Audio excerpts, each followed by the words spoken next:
ছোট লোকের বাচ্চা, ফকির মিসকিন, তুই কি ভাবছিস আমার কেউ নাই?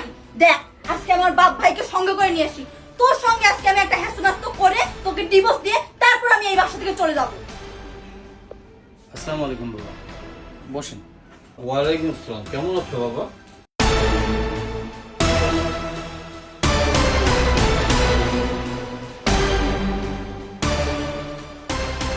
বাবাজি, কি হয়েছে তোমাদের দুজনের মধ্যে? আমাকে 2-4 দিন পর পর এখানে আসতে হয়, কি সমস্যা তোমাদের বলো তো আমাকে। হ্যাঁ ভাই, বাবা তো ঠিকই বলছে। আপনি কি মানুষ না? আপনাদের মাঝে কি হয় এত সমস্যা? আপনাদের কি হয়েছে সেটা বলেন তো আমার। আপনার মাঝে কি জিদ নাই? কি রে ছোট লোকের বাচ্চা, এখন চুপ আছিস কেন? এখন তোর জবান বন্ধ হয়ে গেছে? আমার বাপ ভাইকে দেখে এখন ভয় পাইছিস? একা পেয়ে তো আমাকে খুব মারছিলি, এখন তোর মুখে কথা নাই কেন? কথা বল। চুপ করো তুমি, এভাবে বেয়াদবি করছো কেন? আমার আর কিছু বলার নেই বাবা, আপনি তো সব শুনেই আসছেন। আপনার মেয়ে কি আপনাকে কিছু বলে নাই? অবশ্যই বলছে। এখন আপনারা যেহেতু আসছেন, আপনাদের যা ভালো হয় আপনারা সেটাই করে যাবেন। দেখলেন তো আপনাদের সামনেই আপনার মেয়ে কোন ভাষায় কথা বলে আমার সাথে। এটা শোনার পরে আর আমার কিছু বলার থাকবে না বাবা। আপনি গুরুজন, আমার তো বাবা নাই, আপনাকেই তো বাবার মতো করে জানি। তো আপনার যেটা ভালো হয় আপনি সেটাই করবেন। বাবা বাবা, ভালোই তো অভিনয় করিস। আমার বাবা এখন তোর বাবা হয়ে গেল, ফকিরের বাচ্চা, চামারের বাচ্চা, অমানুষের বাচ্চা। এই, আমার বাবাকে খবরদার বাবা বলবি না। আমার বাবা শুধু আমার বাবা, তোর বাবা না। চুপ করো তুমি, এভাবে বেয়াদবি করছো কেন? আর তুমি যদি এভাবে বেয়াদবি করো তাহলে আমি এখান থেকে চলে যাব। জামাই বাবা, বলো তো কি হয়েছে তোমাদের? ও কি বলবে বাবা? ওর বলার কোনো মুখ আছে? ওই ছোট লোকের সঙ্গে আমি সংসার করব না। তুমি আমাকে এখান থেকে নিয়ে যাওয়ার ব্যবস্থা করো তো। তুমি কিন্তু আবার চরম বেয়াদবি করছো। এটা তোমার স্বামীর বাড়ি, লাল শাড়ি পরে এসেছো, সাদা কাপড় পরে এখান থেকে বেরিয়ে যাবে। এর বেশি যদি কিছু হয় আমি তোমাকে এক মুহূর্তের জন্য আমার বাড়িতে তোমাকে নিয়ে যাবো না। হ্যাঁ বাবা জামাই, তুমি বলো তো এবার কী হয়েছে? বিষয়টা খুব গুরুতর নয় বাবা, কিন্তু আপনার মেয়ে যেভাবে রিয়াকশন দিচ্ছে, আমার সঙ্গে ব্যবহার করতেছে, তাতে ওর কাছে এটা অনেক বড় ব্যাপার।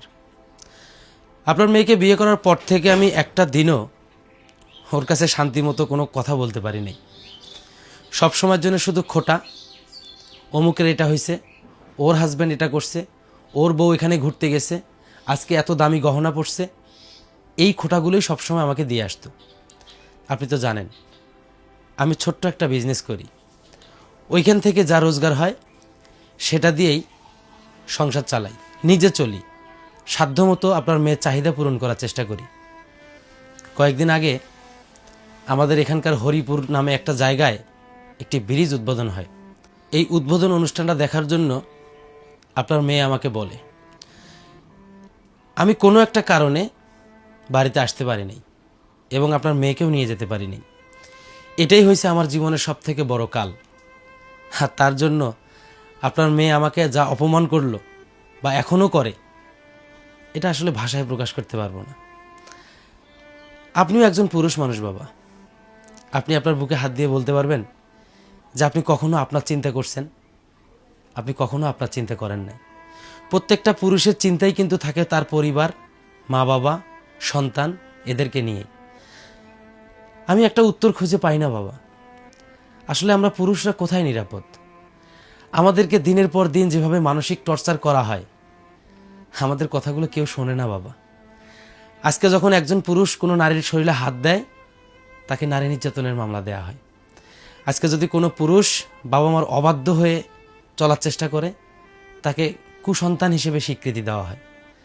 কিন্তু একটাবারও আমাদের মতো পুরুষদের মনের কথাগুলো কেউ জানতে চায় না বাবা।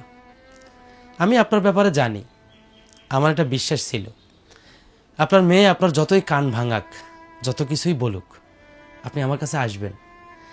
আপনি কি বলতে পারবেন বাবা, বিয়ের এই 2 বছরে কোনো দিন আপনার সামনে দাঁড়িয়ে আমি কোনো বেয়াদবি করছি, কোনো ধরনের বেয়াদবি কথা বলছি? আমার একটা অপরাধ। আমি একজন লেখাপড়া জানা শিক্ষিত বেকার।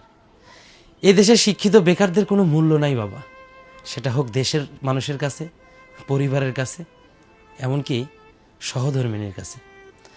আপনার মেয়ে আমাকে বলে গেছে, তুই যদি এক বাপের জন্ম হয়ে থাকিস তাহলে তুই আমাকে আনতে যাবি না। আমি তো এক বাপেরই সন্তান, আমি কোন মুখ নিয়ে আপনার মেয়েকে আনতে যাব বলেন? সেজন্য আমি যাইনি বাবা। এখন কথায় কথায় ওর চাহিদা পূরণ করতে না পারলেই আমি কাপুরুষ, ওর চাহিদা পূরণ করতে না পারলেই আমি অমানুষ, ওর চাহিদা পূরণ করতে না পারলেই আমি ছোট লোক, আমি মিসকিন, আমি ফকির। এই যন্ত্রণার আমার ভালো লাগে না বাবা। আমিও বাঁচতে চাই, মুক্ত মনা মুক্ত বাতাসে বাঁচতে চাই বাবা। প্লিজ আপনার কাছে আমার অনুরোধ, আমি আপনার মেয়েকে বোঝাতে পারি নাই, ও যদি আমাকে ছাড়া ভালো থাকতে পারে আমি ওকে ছেড়ে দেবো বাবা। তারপরেও এই অপবাদ নিয়ে আমি বাঁচতে চাই না বাবা। যদি আমার সংসারে শান্তি না থাকে আমার পৃথিবীর কোথাও শান্তি থাকবে না বাবা। আমি আমার এই জীবন দশায় যতটুকু জ্ঞান অর্জন করছি একটা জিনিস খুব ভালো করে জানি বাবা, পৃথিবীর সব থেকে কষ্টদায়ক জ্ঞানের জ্ঞান হচ্ছে ঘরের বউয়ের জ্ঞান।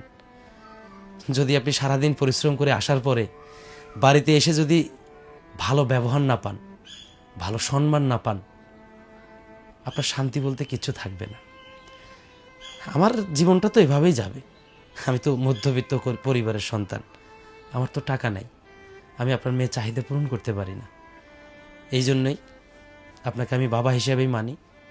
আপনি যদি মনে করেন যে আপনার মেয়ে আমার কাছে নিরাপদ বা আমি তাকে চালাতে পারবো, প্লিজ দয়া করে আপনার মেয়েকে একটু বোঝাবেন। আর যদি মনে করেন আমাকে দিয়ে হচ্ছে না, বা আপনার মেয়ে যদি ভাবে যে ওকে চালানোর মতো সামর্থ্য আমার নেই, আপনি ওকে নিয়ে যান। আর কিছু বলার নেই আমার। আব্বা, আপনাকে বলছিলাম না দুলাভাইয়ের কোনো দোষ নাই, সব দোষ আপনার মেয়ের। এখন আপনি সিদ্ধান্ত নেন কি করবেন আপনি। আব্বা, তুমি আমার কথা বিশ্বাস করো না, ও একদম মিথ্যাবাদী, ও মিথ্যা কথা বলতিছে। আমি তোমাদের কাছ থেকে টাকা নিয়ে আসিনি জন্য ওই মিথ্যা মানে মিথ্যা কথা বলতিছে। এই ছোট লোকের বাচ্চা, মিথ্যা কথা বলিস কেন? চুপ করে বেয়াদব মেয়ে, তুমি আমার সামনে জামাই বাবাজিকে এভাবে কথা বলছো? তোমার মা মরে যাওয়ার পর অনেক কষ্ট করে তোমাকে আদর যত্ন করে আমি মানুষ বানিয়েছি, একটা শিক্ষিত ছেলের কাছে তোমাকে বিবাহ দিয়েছি। তার মানে এই নয় তুমি জামাইকে সবসময় অপমান করবে। তুমি কি অন্য 10 জন পিতার মতো আমাকে মনে করেছ? তুমি আমাকে যা বলবে আমি সেটাই বিশ্বাস করব? আমি আজ বলে যাচ্ছি, এই বাড়ির থেকে আমি যতদিন বেঁচে আছি এই বাড়ি থেকে তুমি এক পা কোথাও বের হতে পারবে না। এখানে সুখে দুঃখে শান্তিতে অশান্তিতে এখানে তোমাকে থাকতে হবে, এই আমার শেষ কথা। আব্বা তো ঠিকই বলছে, তুই কথায় কথায় অশান্তি করবি, যা মন চায় তাই করবি, আমরা আর তোর দরে ফেরে নাই, আমরা আর এভাবে আসতে পারবো না এখানে। তো ভাই থামো তো। নেহা, তোমাকে একটা কথা বলি, তুমি বাবা তোফায়েল তাদের সামনে আমাকে আর অপমান করিও না। আমি জানি তুমি আমাকে অনেক ভালোবাসো, আমিও তোমাকে অনেক ভালোবাসি, কিন্তু একটা জিনিস চিরসত্য কথা, অভাব যখন আসে ভালোবাসা তখন জানলা দিয়ে পালায়। তুমি বিশ্বাস করো, আমি সবসময় চেষ্টা করি তোমার মুখে হাসি ফোটানোর, তোমাকে সুখে রাখার, কিন্তু কি করব বলো, আমি তো বিধিবাম, স্বাদ আছে সাধ্য নেই, চাইলেই অনেক কিছু করতে পারি না। তুমি যখন অন্য 10-12 জন মানুষের সঙ্গে কথা বলো, অন্য 10টা পরিবারের সঙ্গে আমাদেরকে মেলাও, তখনই তোমার সঙ্গে আমার মতবিরোধটা হয়। আমি তোমার কাছে একটা অনুরোধ করব স্বামী হিসেবে, আজকের পর থেকে আমি তোমাকে আর কোনোদিন কিচ্ছু বলবো না। প্লিজ দয়া করে তুমিও আমাকে বোঝার চেষ্টা করো। বাবা ভাই সবাই তো আমাদেরই, আজকে তুমি তাদের কাছে বিচার দিচ্ছ, তাদের মনে কি একটু অশান্তি হয় না? অবশ্যই হয়। তাই তোমাকে আমি অনুরোধ করব, সংসার সুখের হয় রমণীর গুণে। যদি কোনো সংসারের রমণী ঠিক না থাকে, ওই সংসারের কর্তা ব্যক্তিরা যত পরিশ্রমই করুক কোনো লাভ নেই। তুমি লেখাপড়া জানা শিক্ষিতা একটা মেয়ে, অন্তত এটুকু বোঝার চেষ্টা করো, আজকে তুমি আসো আমি আসি, আগামীকাল আমাদের সন্তান আসবে, তাদের ভবিষ্যৎ নিয়ে আমাদেরকে ভাবতে হবে। আমরা যদি নিজে সফল হতে পারি, পরিশ্রম করে নিজের জীবনটাকে গঠন করতে পারি, তাহলে বিলাসিতা একদিন না একদিন আসবেই। অন্যের বিলাসিতা দেখে নিজেকে আফসোস করার কিছু নেই নেহা। আমাকে তুমি ক্ষমা করে দিও, যদি আমি কোনো ভুল করে থাকি এবারের মতো ক্ষমা করে দাও। তারপরও কোনো অশান্তি করো না প্লিজ। বাবার দিকে তাকিয়ে, ছোট ভাইটার দিকে তাকিয়ে, আমাদের দিকে তাকিয়ে, আমারও তো একটা মান সম্মান আছে, প্লিজ তুমি বারের মতো আমাকে ক্ষমা করে দাও। বাবা, ও বাবা, আমি অনেক বড় ভুল করে ফেলছি, তুমি আমাকে ক্ষমা করে দাও।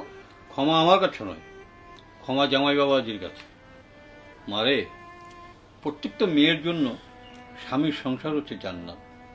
আর আজ জান্নাত ছেড়ে কোথায় যাবি মা? ওই তোফায়ের ঘরে যাবি? ওখানেও বেশি দিন থাকতে পারবি না। আর আমি তোর পিতা, আমার কাছে কয়েকদিন থাকলে আমিও তৃপ্ত হয়ে যাব। মারে, তোর কাছে বিশেষভাবে অনুরোধ করছি, স্বামীর সংসার ছেড়ে কোথাও যাস নে। কোথাও গিয়ে দেখ, যদি বিশ্বাস না হয় সব কিছু এলোমেলো হয়ে যাবে। মা, ক্ষমা আমার কাছে নয়, ক্ষমা চাবি তো জামাই বাবাজির কাছে। জামাই বাবাজির পায়ে নিচে হচ্ছে তোর জান্নাত। জামা, ক্ষমা চেয়ে নে। ওগো, আমি না বুঝে মানুষের কান পড়া শুনে তোমাকে অনেক ভুল বুঝেছি, আমাকে তুমি ক্ষমা করে দাও। বাবাজি, ক্ষমা চাওয়ার কিচ্ছু নেই, তুমি তোমার ভুলটা বুঝতে পারছো, এটাই অনেক বড় ব্যাপার। আর বাবা, আপনাকে একটা কথা বলবো, আপনার মতো করে প্রত্যেকটা মেয়ের বাবাই যদি তাদের মেয়েকে শাসন করত, তাহলে মনে হয় বাংলাদেশে বিবাহ বিচ্ছেদ থাকতো না। আসলে আপনারা সত্যি গুরুজন, আপনাদের মতো গুরুজনদের আজীবন মনে রাখবে আমাদের এই জাতি। শোনো নেহা, অনেক রাগ অভিমান হয়েছে, অনেক কথা হয়েছে, এখন তুমি যাও। কাল থেকে তো বাসায় রান্না নাই, রান্না করো, বাবা আছে, তোফাইল আছে, তুমি, আমি সবাই মিলে আমরা একসঙ্গে খাবো, ঠিক আছে? যাও আচ্ছা। যাও। বাবা বসেন, তোফাইল বসো, বসেন আপনারা।